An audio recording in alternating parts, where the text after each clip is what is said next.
ബേപ്പൂരിൽ ഞാൻ പരാജയപ്പെട്ടാൽ കിഡ്സൺ കോർണർ തൊട്ട് നമ്മുടെ റെയിൽവേ സ്റ്റേഷൻ വരെ ഞാൻ മൊട്ടയടിച്ചിട്ട് കാതിൽ 2 കമ്മലിട്ട് നടക്കാം. മുഹമ്മദ് റിയാസിനെ വെല്ലുവിളിക്കുക.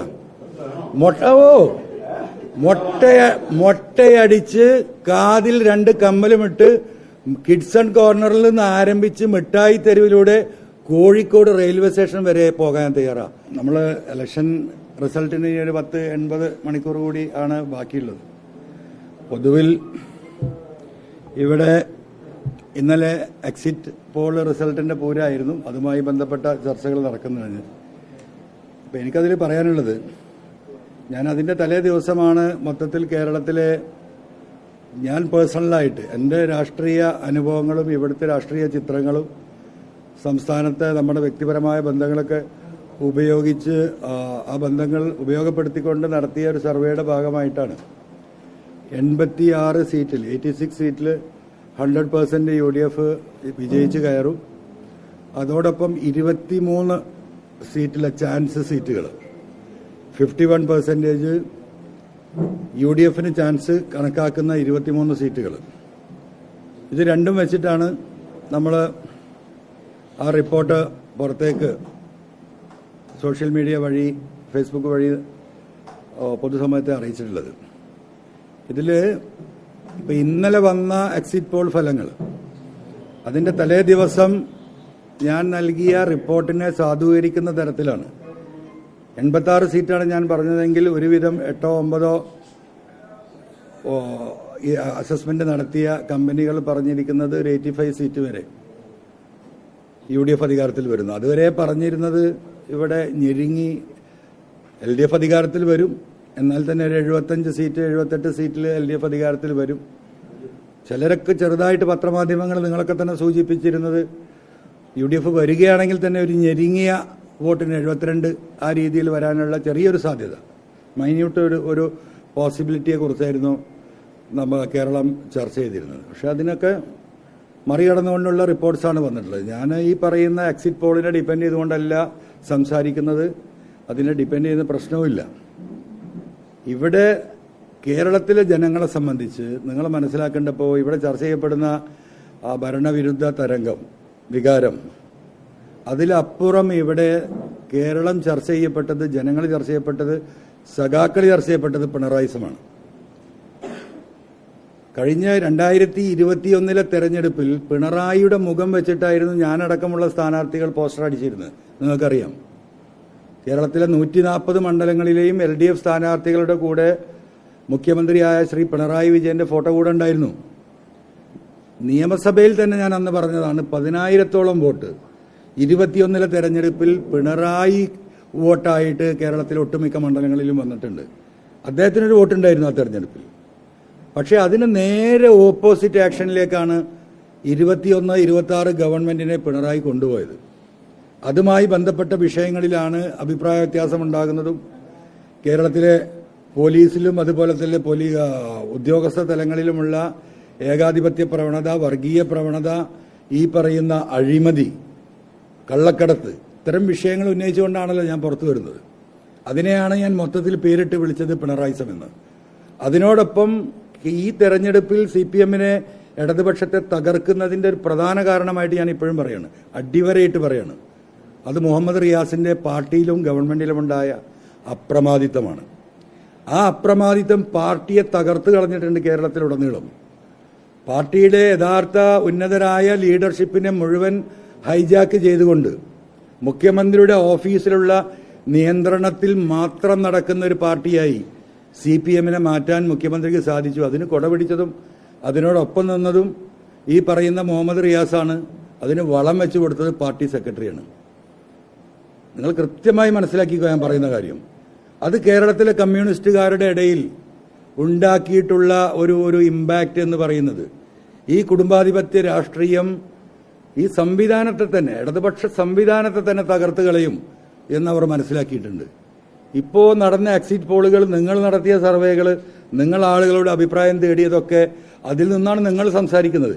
പക്ഷെ ഒരു കാര്യം നിങ്ങൾ മനസ്സിലാക്കിക്കോളൂ, ഇവിടെ വളരെ മൗനമായിട്ട് നല്ല സഖാക്കൾ, ഈ ഗവൺമെന്റ് മാറിയില്ലെങ്കിൽ, പിണറായി മാറിയില്ലെങ്കിൽ ഇടതുപക്ഷ പ്രസ്ഥാനവും കമ്മ്യൂണിസ്റ്റ് പ്രസ്ഥാനവും അവരുടെ മുൻ അനുഭവങ്ങൾ പശ്ചിമബംഗാളും ത്രിപുരയൊക്കെ അടക്കമുള്ള സംസ്ഥാനങ്ങളിൽ സംഭവിച്ച ആ അവസ്ഥയിലേക്ക് കേരളം പാർട്ടി കൂപ്പുകുത്തുമെന്ന് മനസ്സിലാക്കിയ പച്ച സഖാക്കൾ, നല്ലവരായ സഖാക്കൾ, ആ സഖാക്കളുടെ വോട്ട് വലിയ രീതിയിൽ കേരളത്തിലെ 140 മണ്ഡലങ്ങളിലും തിരിച്ചു ചെയ്തിട്ടുണ്ട്. നിങ്ങൾക്കതറിയാൻ കഴിയില്ല, പക്ഷേ അത് നടന്ന ഒരു സംഭവമാണ്. 21-ൽ 10,000 വോട്ട് പിണറായിയുടെ വ്യക്തിത്വത്തിന് കേരളത്തിലെ ജനങ്ങൾ ഓരോ മണ്ഡലത്തിലും ആവറേജ് നൽകിയിട്ടുണ്ടെങ്കിൽ 10,000 തൊട്ട് 15,000 വോട്ട് വരെ ഈ 140 മണ്ഡലങ്ങളിലും, അതിൽ അവിടുത്തെ പ്രത്യേക രാഷ്ട്രീയ സാഹചര്യം, സ്ഥാനാർത്ഥിയുടെ സാന്നിധ്യമൊക്കെ കണക്കാക്കി പല മണ്ഡലങ്ങളിലും 7,000 തൊട്ട് 15,000 വോട്ട് വരെ ആന്റി പിണറായി വോട്ട് ഈ തെരഞ്ഞെടുപ്പിൽ രേഖപ്പെടുത്തിയിട്ടുണ്ട്. ഒരാൾക്കും അത് കാണാൻ കഴിയില്ല. നിങ്ങൾ എങ്ങനെ തപ്പിയാലും കാണില്ല. ഒരാളും ആ മൈക്കുമായി പോയി ചോദിച്ചാലോ സ്വകാര്യമായി ചോദിച്ചാലോ നിങ്ങളോടത് പറയില്ല. നിങ്ങളത് അങ്ങനെ നിങ്ങൾക്കത് മനസ്സിലാക്കാൻ കഴിയൂ. പക്ഷെ ഒരു കാര്യം നിങ്ങൾ ശ്രദ്ധിച്ചിട്ടുണ്ടെങ്കിൽ, മാധ്യമങ്ങൾ ശ്രദ്ധിച്ചിട്ടുണ്ടെങ്കിൽ, ഇപ്പൊ ബേപ്പൂരിലടക്കം ഉണ്ടായ സംഭവം എന്താണ്?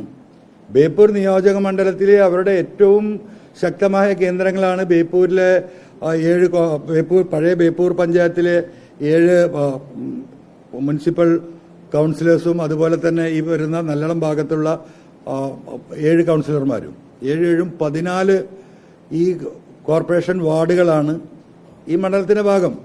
അവിടെ ശക്തമായ CPM-ന്റെ കേന്ദ്രമാണ്. 18,000 19,000 വോട്ടാണ് മുഹമ്മദ് റിയാസ് ഈ പറയുന്ന 29,000 വോട്ടിന്റെ ഭൂരിപക്ഷം നൽകുന്നത് ഈ 14 ഡിവിഷനുകളിൽ നിന്നാണ്. അവിടെ ഒരു പ്രാവശ്യം പോലും വീട് കയറാത്ത സ്ഥലങ്ങളുണ്ട്. ഒരു പ്രാവശ്യം പോലും. ആവറേജ് എടുത്താൽ ഈ മണ്ഡലത്തിൽ, ബേപ്പൂർ മണ്ഡലത്തിൽ ഒരു തവണ പോലും വീട് കയറാത്ത സ്ഥലങ്ങൾ ഞങ്ങളെ ശ്രദ്ധയിൽപ്പെട്ടിട്ടുണ്ട്. സാധാരണഗതിയിൽ 2 പ്രാവശ്യവും 3 പ്രാവശ്യവും സഖാക്കൾ വീട് കയറി വോട്ട് ചോദിക്കുന്ന പ്രദേശങ്ങളാണിത്.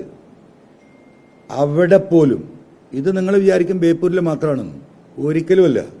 കേരളത്തിലെ ഉടനീളം മണ്ഡലങ്ങൾ നിങ്ങൾ പരിശോധിച്ച് നോക്കിയാൽ CPM-ന് ചാലക ശക്തിയായി പ്രവർത്തിക്കുന്ന കുറച്ച് സഖാക്കളുണ്ട്. എല്ലാ മണ്ഡലത്തിലും എല്ലാ ബ്രാഞ്ചിലും ഉണ്ടാവും. അവരാണ് ഈ തെരഞ്ഞെടുപ്പ് നിയന്ത്രിക്കല്. അവരൊക്കെ മാനസികമായി തളർന്ന അവസ്ഥയിലായിരുന്നു. ലീഡർഷിപ്പിന് മുകളിലേക്ക് റിപ്പോർട്ട് കിട്ടുന്നുണ്ടാവും, അവിടെ വീട് കയറി ഇവിടെ വീട് കയറി. ഇതൊക്കെ ഒരിക്കലും നടന്നിട്ടില്ല. കാരണം അത് റിപ്പോർട്ട് ചെയ്യുന്ന ബ്രാഞ്ച് സെക്രട്ടറി ആയാലും ലോക്കൽ സെക്രട്ടറി ആയാലും അത്രയൊക്കെ മതി എന്ന് പറയുന്ന മേളിലുള്ള നേതൃത്വത്തെ, ജില്ലാ നേതൃത്വത്തെ ബോധ്യപ്പെടുത്താനുള്ള കണക്കുകളാണ് ഇവിടെ നിന്നുള്ള എല്ലാ സ്ഥലങ്ങളിലും പോയിട്ടുള്ളത്. അതൊരു വസ്തുതയാണ്. അതിവിടെ തിരിഞ്ഞടിക്കുക തന്നെ ചെയ്യും. ഒരു ഇടതുപക്ഷ പ്രസ്ഥാനത്തെ ഈ വളർത്തിക്കൊണ്ടുവന്ന കേരളം ആ ഇടതുപക്ഷ പ്രസ്ഥാനത്തിന്റെ നയങ്ങളിൽ നിന്ന് പരിപൂർണമായിട്ടും പിണറായി മാറി. അദ്ദേഹം നടത്തിയത് 2024 പാർലമെന്റ് ഇലക്ഷനിലെ പരാജയത്തിൽ നിന്നുണ്ടായ അദ്ദേഹത്തിന്റെ വികാരപരമായ പ്രകടനങ്ങളാണ് പിന്നെ നമ്മൾ കണ്ടത്.